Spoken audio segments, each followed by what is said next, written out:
The Easter weekend is over, and the Royals had a huge chance to make some progress on the playoffs. They looked okay, but they failed on both occasions, landing just 1 point from a possible 6 against Huddersfield and Lincoln. I'm joined by Jim. I'm Dan, as always. Not feeling overly positive right now, Jim. How are you feeling? Agreed. Yeah. I think that was a really underwhelming Easter break in terms of football. We needed to pick up at least 3 points. We had the opportunity to pick up 4. I'm sure we'll get into that in a little bit more detail shortly. But we came away with 1, and even that 1 feels well. I think that feels like a loss, the match against Huddersfield. Obviously, we had the loss against Lincoln as well. But yeah, all in all, really disappointing. I think that's probably our shot at playoffs over now. I know we've sort of banged on about that over the last few weeks on the pod, but I can't see us getting into the playoffs from now. Yeah, it does feel very much like that is the end of Reading's season. Well, it doesn't have to be. There's still 12 points up for grabs. And as Liam Richardson did mention in his post-match interview with someone, if Reading are to win all 4 games, with a big asterisk, we could still be in with a chance. But yeah, I'm with you. I can't see any way now that Reading amount a serious playoff push.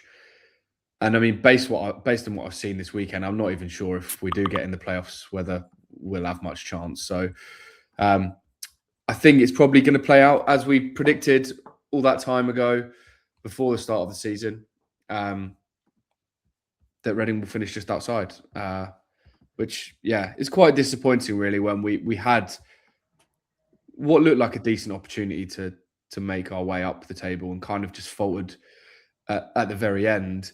I guess let's start with the huge elephant in the room is that Reading have conceded a goal in the 95th and 96th minute over Easter, which saw, as you put it quite nicely, 4 points turn in. Well, yeah, it would have been 4 points turn into 1.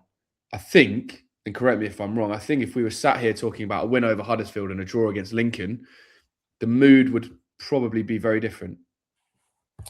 Yeah, I fully agree.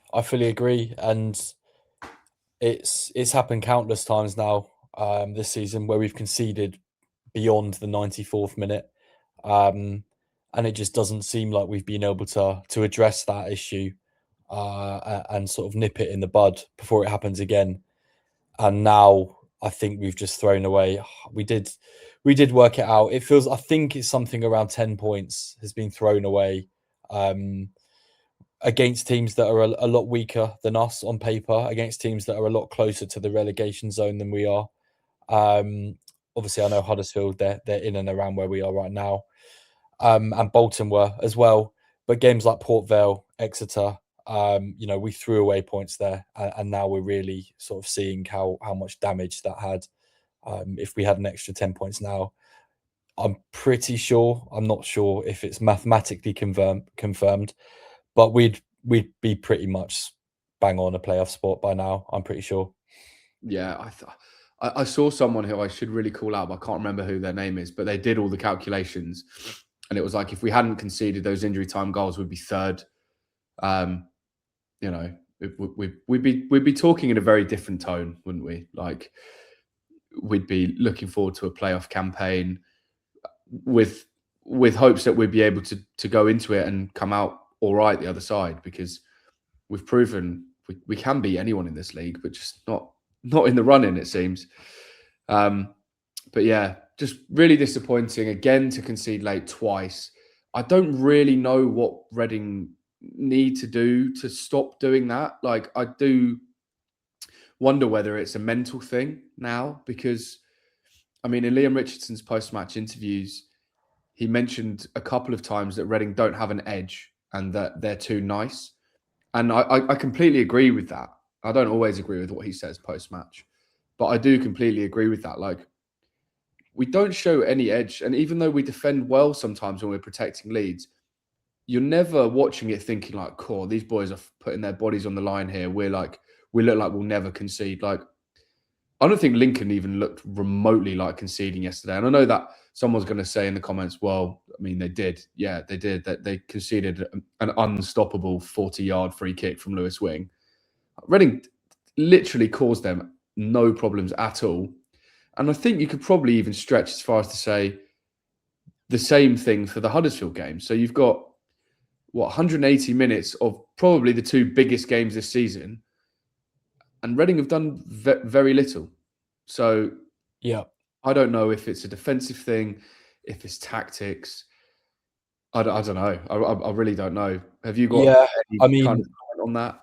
yeah, to be honest, I think it goes beyond 180 minutes. We've seen cracks in the system for many games now. Richardson's had a lot of time to iron all of those out, to get us playing like an aggressive team, or a team that isn't too nice. Like, why? I don't see why this is just getting picked up now. Like, we've had more than enough time to solve those issues. And yeah, I just think those sorts of comments at this point of the season are just what is pointless. There's no we've not seen Richardson really take any accountability of any of these issues that we've had, and there's not been any progression, to be honest. We've picked up points, but we would have picked up points anyway, just with the quality of the squad. And I don't think, like, how do you expect to progress? If you want to progress, you've got to identify the issues, right? Yeah. And if you're not willing to, own those problems, own those mistakes, and take some accountability, then how can you expect to go beyond that? And I think that's exactly where we are right now. There's nothing to suggest that we're going to go any further than where we are right now. We've been bouncing in and out of playoffs, throwing away fixtures that are really, the ones that we are relying on to sort of put us into those playoff spots. And now it feels like all of those opportunities have been and gone, and we are where we are right now. And yeah, like you said, I just can't see us going any further really this season anyway. So yeah, I think it's all just about finishing as strong as possible now, and getting ready for next season. Yeah. I think it's quite a good point it's a good point in the podcast to talk about how Reading under Richardson had 30 games now, see? About that, yeah. So I think, yeah. basically, if you look at this season, Reading is 7th with 62 points. You look at last season, Reading finished in a very similar position with 75 points. So, I mean, I'm definitely not going to sit here and suggest that Reading matched that 75-point tally from last season. Do you think we're worse than we were at the end of last season? I don't think we're worse. I think a few things are obviously different. Like, if anything, I think this season we've underperformed, all things considered. Last season Hunt had a lot his hands tied behind his back for most of it. Yeah. Barely any investment into the squads. The squad was nowhere near as good as it is now. And the league in general, like just the quality of the league in general last season was much better. So yeah, to sort of bring it down to the final day where we sort of found out that we weren't going to make playoffs, I feel like, that was a good season. I think we overperformed, if anything, last season. I don't think anyone really expected us to be in and around that playoff spot last season. We just wanted to be a club still and not get relegated again.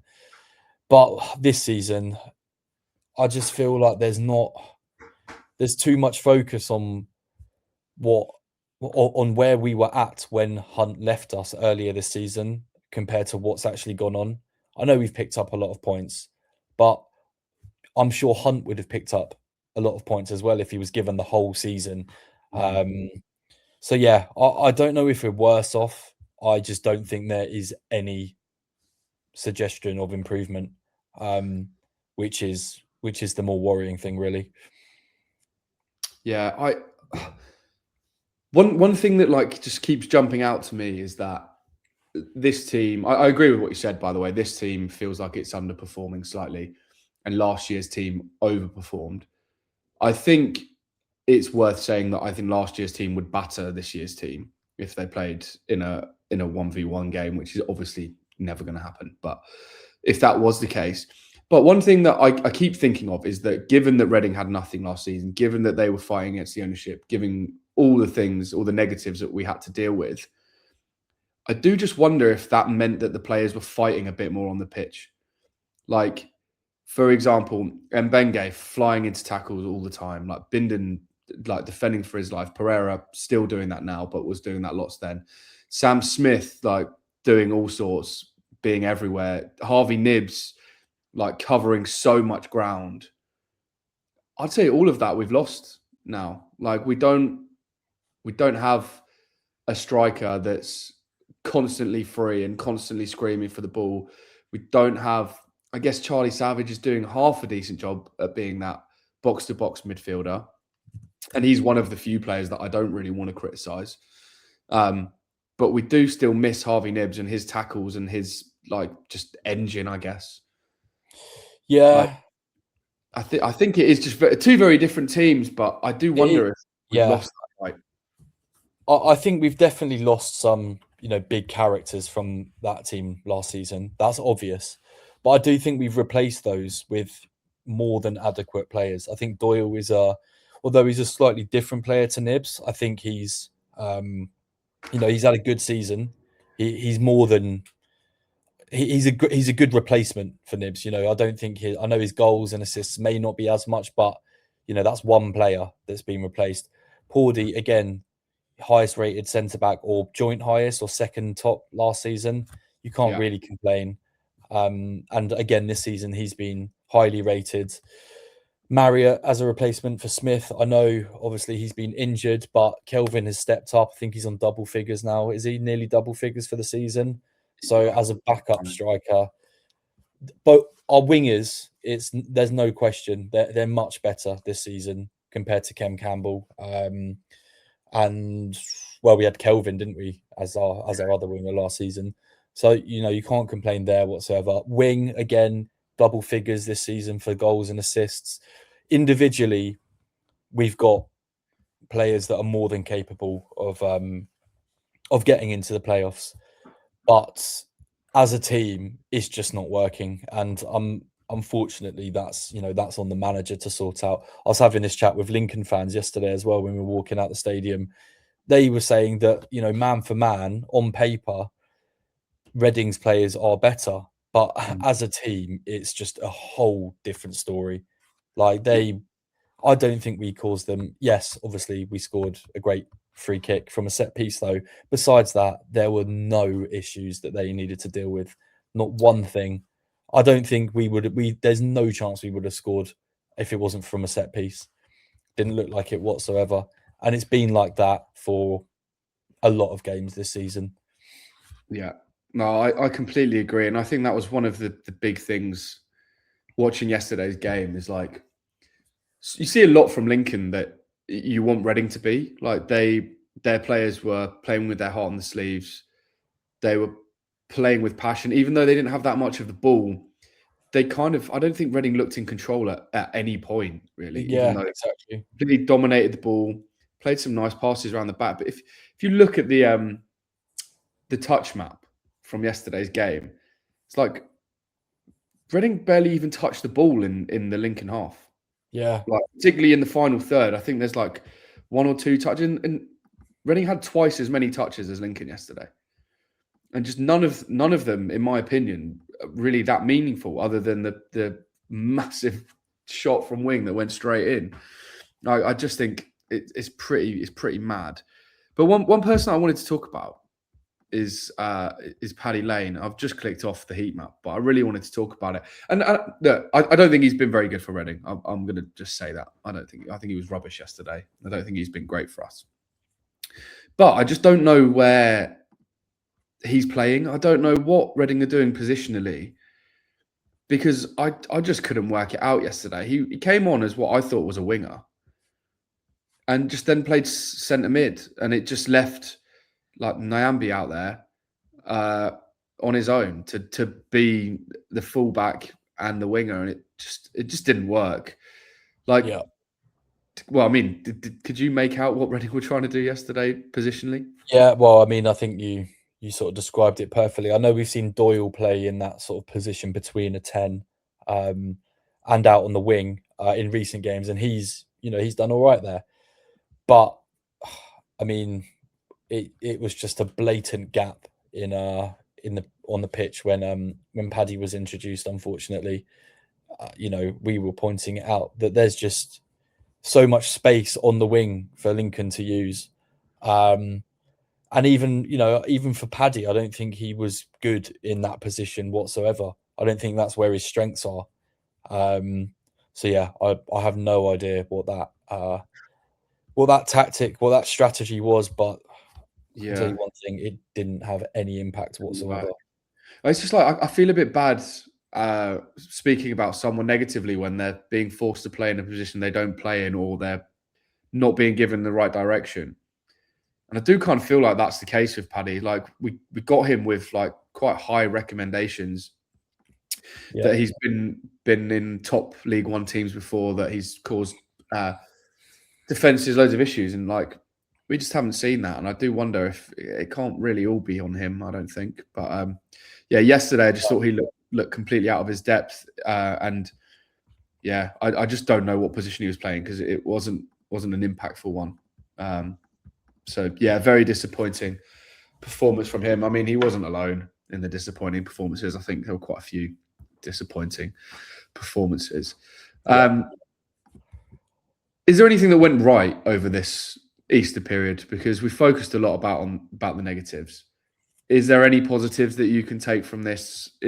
Were you impressed with anything? I don't know. There's got to be something that we can say to perk people up.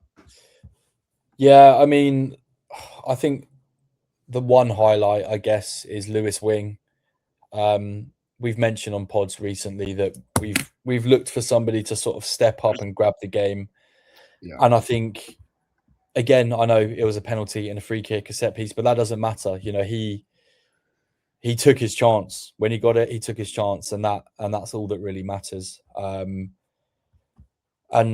yeah, I think, to be honest, over the last 2 games, that's pretty much it. Everything else has been somewhat disappointing. Just we've not looked like we are a team that deserves to be in the playoffs, and we've left with that outcome basically. So yeah, I guess we can hope that we pick up some points in these next few games, but like we'd pretty much have to win everything, right? I mean, I've not done the calculations, but I imagine, given the games in hand that some of the teams around us have, we've got to win all of our remaining games if you want a shot at the playoffs. Yeah, I think it's more that, isn't it? It's just like completely out of our hands now, given the position we've got ourselves in and the games in hand that other people around us have. Like I think Stevenage still have 2 games in hand on us and a 2-point lead, so that's quite a big deficit, you'd think, to overcome. Positives from me though, and I'm looking forward. I think there are some signs that we can be a very good team next season in League One. I think there's a lot that we saw from Lincoln that we can learn, and a lot of that is unity and playing as a team, and not necessarily having the flashiest players or the best players, but just the kind of the worth in all being brought in all together. Like obviously yesterday was the 106 celebrations, and kind of everything that I heard in the build-up and during from anyone that was part of that squad was how together Reading were. They were all united on the same belief that they wanted to get promoted to the Premier League. Obviously, it's a slightly different task now, but I do feel like, and I did feel like this at the start of season 2, but I do feel like next season we could have a squad that can target the automatics. Whereas I think playoffs this year has been an ambitious target. I'd like to think we're in a position come the first day next season where we have a squad in place that can amount a title charge. And the likes of Lewis Wing, I think even Pordy, I think Joel Pereira, Savage, if we manage to keep hold of him, I think there is signs there that we will have that squad. But that said, so much pressure on Liam Richardson now based on a lot of his comments. his general demeanour suggesting that this isn't quite his team and that Reading need transfer windows in order to progress. And even when he commented on Lincoln's victory, he was like, well, they've had 6 transfer windows to come up with this. Well, this will be Liam Richardson's second and first proper one. If he's still in charge, which I imagine he will be, he'll have a full pre-season. I think it's not a case of there's no excuses, because of course there are, but we really need to see improvements. And I think if we don't start next season with a team that he's happy with and we're all happy with, and strongly, I do question how long he'll be in the post for, because things aren't great at the moment, I don't think. No, I agree. I fully agree. I think from what he's said, there's not many changes I'd say are needed. Perhaps some wingers with pace, to get the team playing the way he wants to.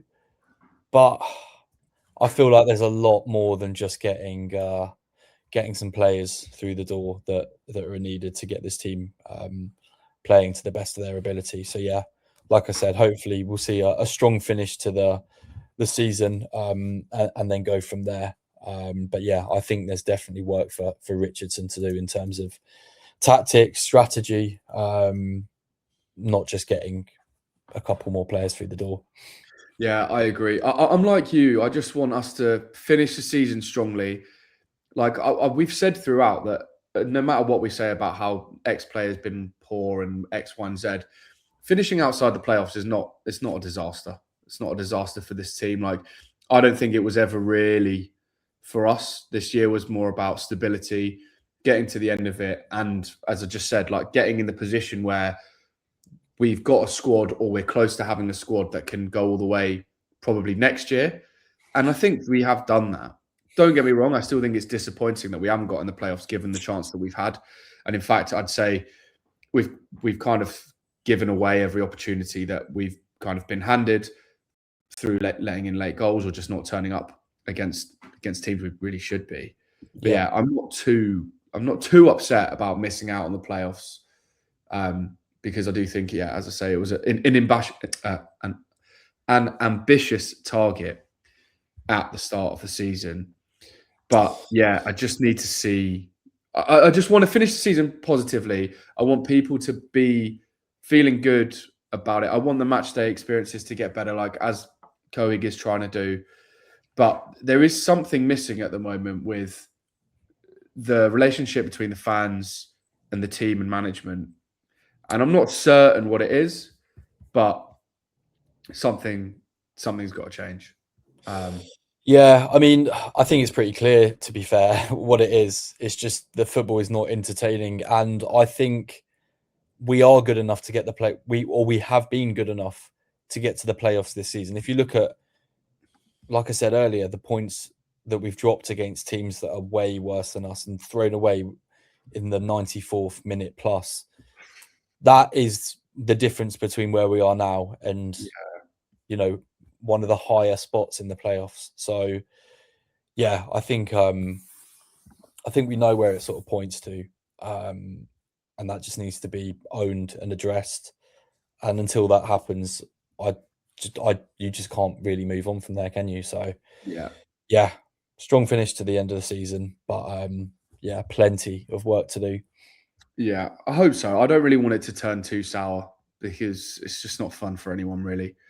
No, of course not. But I mean, you look at the players as well, and like you see their frustrations.